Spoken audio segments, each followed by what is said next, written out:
Well, demolitions are happening, and this is to pave way for the construction of the Ngong Road, Kungu Karumba Langata Link Road. These demolitions had been halted a while back, but it seems something is happening right now. Let's quickly link up with our reporter on the ground, Makuri Ongecha. Very good morning, Makuri. You can see quite some activity behind you.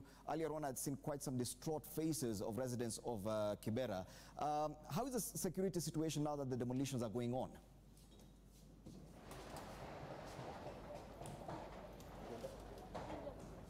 Well, good morning, Fred. It's not a very good morning for the hundreds of residents here in Kibra whose structures are currently being demolished. Now, this is an exercise that began a bit early today. Residents say around 3 a.m. today, these powerful excavators, like you can see from my background, are demolishing the structures to pave way for the road that is supposed to pass through here. Remember, Fred, there was an eviction notice that was given 3 weeks ago, and residents were required to evacuate from this place by last week on Monday. But they persisted and protested this move, saying that the government had failed to share with them the compensation plan on how they were to move from this particular place. But again, Kenya Urban Roads Authority just last week toured or visited this place, checking through the beacons that were laid, because residents were arguing that they had not been told exactly where the road is supposed to pass. Now, they woke up to the surprise this morning at around 3 a.m. as they told me, when these excavators reached here and began evicting. Now, what's happening right now, Fred, is that residents are trying to probably salvage anything they could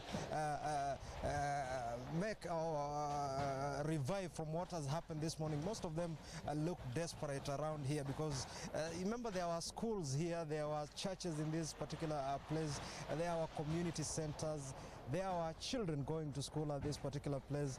But again, these movers made them with not surprises really, but again, there are things and property remaining within the structures that are being demolished currently, Fred. Now, government also yesterday just indicated, if you can remember, the Jubilee Secretary General Raphael Tuju has said that if it's a government policy in terms of demolishing structures, when he was making reference to the Mau eviction, he gave also reference to this structure, saying that the government was anyway to go ahead with the demolition, despite the protest from the locals who have been complaining that they have not been consulted much. And so what's happening right now, Fred, is that residents are trying to see whether they can be able to save even a little from what has been demolished, even as the demolitions is going on, Fred.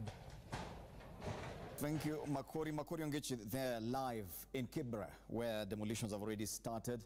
Residents of Kibra woke up to the shocking scenes or sights of excavators actually demolishing their houses. Bulldozers have moved in. I'm told they moved in as early as 3 a.m. and security is tight as the demolition continues there.